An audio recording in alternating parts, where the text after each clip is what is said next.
இதுக்கான ஆன்சர் வந்து நீங்கள் தான் கமெண்டில் சொல்லுங்க. ஆப்ஷன் கொடுத்துருக்கேன். இவங்க அப்பா, இவங்க பசங்க, இந்த பசங்க. எல்லோரும் எப்படி இருக்கீங்க? ஸோ இன்றைக்கி பார்த்திங்கன்னா லைவில் எப்பயுமே ஒரே மாதிரி இல்லாமல் ஒரு சில ஆடியன்ஸ்க்காக வீக்லி ஒன்ஸ் மட்டும் இதுக்கப்புறம் இந்த மாதிரி கேள்வி கொண்டு வரலான்னு இருக்கேன். இந்த கேள்வி எல்லாமே வந்து டிஎன்பிஎஸ்சியில் ப்ரீவியஸ் இயரில் கேட்ட கேள்வி தான். ஆனால் நான் அதை அப்படியே கொண்டு வர மாட்டேன், கொஞ்சம் மாடிஃபை ஆகிருக்கும் கேள்விகள் எல்லாமே. ஸோ இந்த டைப்பில் கம்பல்சரி ஒரு மார்க் வந்து எல்லா டிஎன்பிஎஸ்சின்றதை தாண்டி காம்படிட்டிவ் எக்ஸாமில் கேட்டுருவாங்க.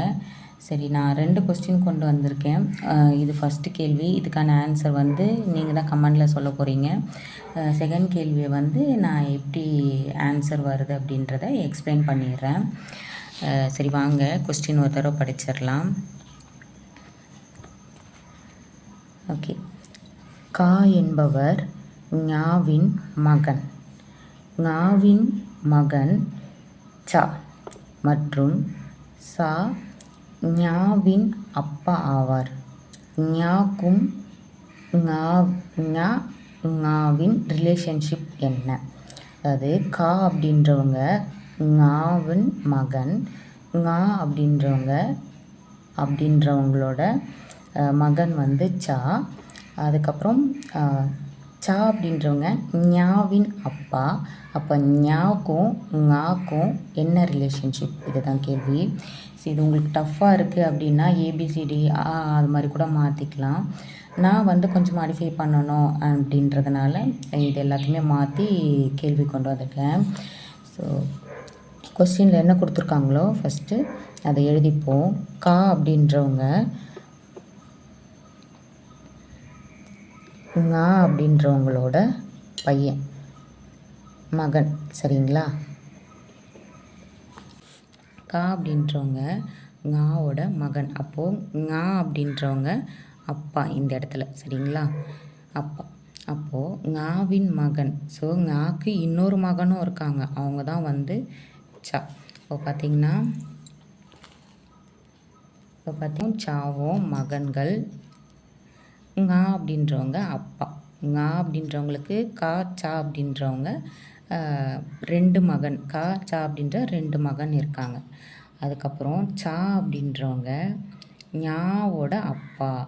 ஸோ இவங்களோட சாக்கு ஒரு பையன் இருக்காங்க, அவங்க தான் வந்து ஞா. ஞா ஞால சா அப்படின்றவங்களுக்கு பையனோ பொண்ணோ ஒருத்தவங்க இருக்காங்க, அவங்களோட சா அப்படின்றவங்க ஞாவின் அப்பா அப்படின்னு சொல்லியிருக்காங்க. பார்த்திங்கன்னா சா அப்படின்றவங்க ஞாவின் அப்பா, ஞாவுக்கு அப்பாவாக இருக்காங்க சா. அப்போது ஞா அப்படின்றவங்க சாவோட மகனோ மகளோ அப்படின்னு இருக்கலாம். ஸோ சாக்கு மகன் மகள் அப்படின்னா ஞா, காக்கும் அதே ரிலேஷன்ஷிப் தான் வரும். ஏன்னா வந்து ஞாவோட பசங்க 2 பேர், அதுதான் காச்சா. சரிங்களா? அவங்களோட மகன், சாவோட மகனோ மகளோ தான் வந்து ஞா. அப்போது இந்த ஞாக்கும் இந்த ஞாக்கும் என்ன ரிலேஷன்ஷிப்புன்னு கேட்குறாங்க. அதாவது இவங்க அப்பான்னு ஆல்ரெடி சொல்லிட்டோம். அந்த அப்பாவுக்கு 2 பசங்க, அந்த ஒரு பையனோட ஒரு குழந்த தான் வந்து ஞா. அப்போது இந்த ஞாக்கும் இந்த ஞாக்கும் என்ன ரிலேஷன் வரும்? தாத்தாவாக இருப்பாங்க ஞா. ஞா அப்படின்றவங்க பேரன் பேத்தி. மகனாக இருந்தால் பேரன், மகளாக இருந்தால் பேத்தி அப்படின்ற ரிலேஷன் வரும். ஸோ ஒன் செகண்ட் ரிப்பீட் பண்ணுறேன். கா அப்படின்றவங்க ஞாவோட மகன். ஞாவின் இன்னொரு மகனும் இருக்காங்க, யார் அது? சா. அப்போது ஞான்றவங்க ஞாவோட 2 பசங்க தான் கா சா. சரிங்களா? இப்போ சாக்கு ஒரு குழந்த இருக்காங்க, அதுதான் வந்து ஞா. உங்களுக்கு இது கன்ஃபியூஸாக இருக்குன்னா ஏபிசிடின்னு கூட மாற்றி நீங்கள் போட்டுக்கலாம், ஈஸியாக இருக்கிற மாதிரி. ஓகே. சா வந்து சா அப்படின்றவங்க ஞாவின் அப்பா, அதாவது சாக்கு ஒரு குழந்த இருக்காங்க, அதுதான் ஞா. அப்போனா ஞாக்கும் ஞாக்கும் என்ன ரிலேஷன்? இந்த ஞாக்கும் இந்த ஞாக்கும் இவங்க அப்பா, இவங்க பசங்க, இந்த பசங்களோட பசங்க தான் வந்து ஞா சரிங்களா. அப்போனா இவங்க 2 பேருக்கும் என்ன ரிலேஷன்னா, ஞா அப்படின்றவங்க ஞாக்கு தாத்தா அப்படின்ற ரிலேஷன் வரும். தாத்தா சரிங்களா, தெரியுதுங்களா, தாத்தா. ஸோ இந்த கேள்விக்கான ஆன்சர் வந்து தாத்தா. ஸோ உங்களுக்கான கேள்வி என்னன்னு பார்த்துடலாம்.